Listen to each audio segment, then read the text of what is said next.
Hi అండి, welcome back to our channel. ఈరోజు వీడియోలో రోటీ, పుల్కా, చపాతీ, రైస్లోకి ఎందులోకైనా సూపర్ టేస్టీగా ఉండే చాలా సింపుల్గా చేసుకునే బీరకాయ పెసరపప్పు, ఈ రెండింటి కాంబినేషన్లో కొబ్బరి పాలు వేసి కర్రీ సూపర్ టేస్టీగా ఉంటుందండి.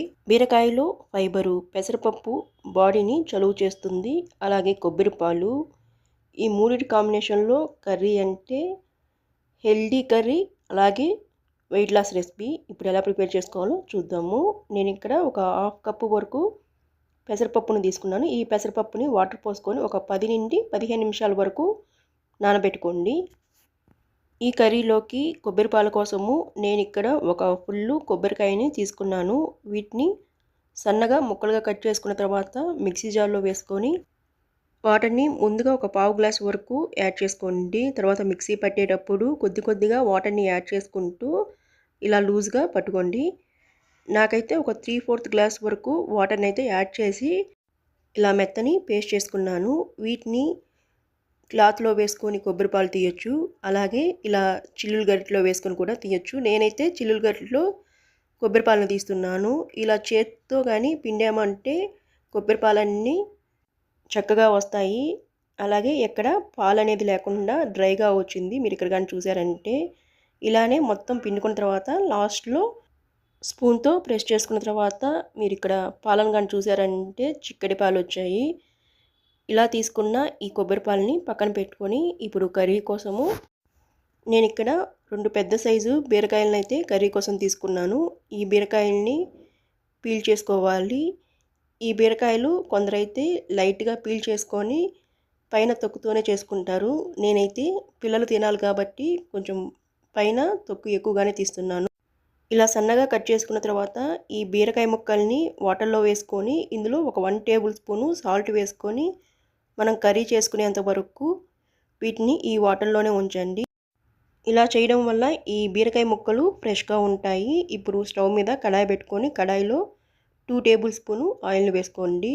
ఆయిల్ కొంచెం వేగిన తర్వాత 1/2 టేబుల్ స్పూను తాలింపు గింజలు, ఒక పెద్ద సైజు ఉల్లిపాయ, ఒక రెమ్మ కరివేపాకు, 3 పచ్చిమిర్చిని సన్నగా పొడవుగా కట్ చేసుకొని తీసుకోండి. ఉల్లిపాయ లైట్గా కొంచెం క్రిస్పీగా వేగిన తర్వాత ఇందులో 2 మీడియం సైజు టమోటాలను వేసుకోండి. ఈ టమోటాలు తొందరగా మగ్గటానికి 1 table spoon salt, 1/2 table spoon పసుపును వేసుకొని మూత పెట్టుకొని మగ్గించుకోండి. ఈ టమోటా మెత్తగా మగ్గిన తర్వాత మూత తీసి ఇందులో 15 నిమిషాలు నానబెట్టుకొని వాష్ చేసుకున్న పెసరపప్పును వేసుకోండి. వీటితో పాటు బీరకాయను కూడా వేసుకొని ఇందులోనే 1 table spoon ginger garlic paste, 1 table spoon, అలాగే మరొక 1/2 టేబుల్ స్పూన్ వరకు కారాన్ని వేసుకోండి. ఈ కారము కొంచెం స్పైసీ ఎక్కువగా తినే వాళ్ళకి కరెక్ట్గా సరిపోతుంది. కొంచెం స్పైసీ తక్కువగా తినే వాళ్ళకి 1 టేబుల్ స్పూను కారం సరిపోతుంది. ఎందుకంటే మనం ఆల్రెడీ పచ్చిమిర్చి వేసాం కాబట్టి.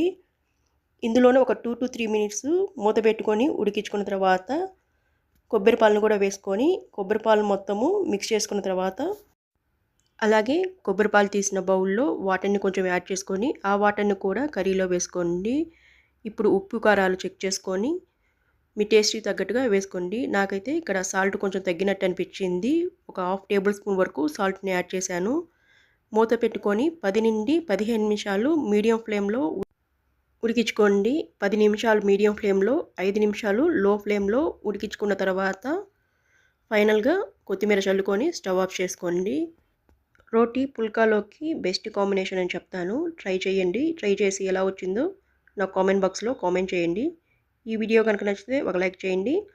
మీ ఫ్రెండ్స్ రిలేటివ్స్కి షేర్ చేయండి. మరిన్ని టేస్టీ అండ్ ఈజీ రెసిపీస్ కోసం మీ 6 రుచుల్ని సబ్స్క్రైబ్ చేసుకోండి. పక్కనే ఉన్న బెల్ ఐకాన్ సింబల్ని క్లిక్ చేయడం వల్ల నేను చేసే ప్రతి ఒక్క వీడియో మీకు నోటిఫికేషన్ కింద వస్తుంది. Thank you.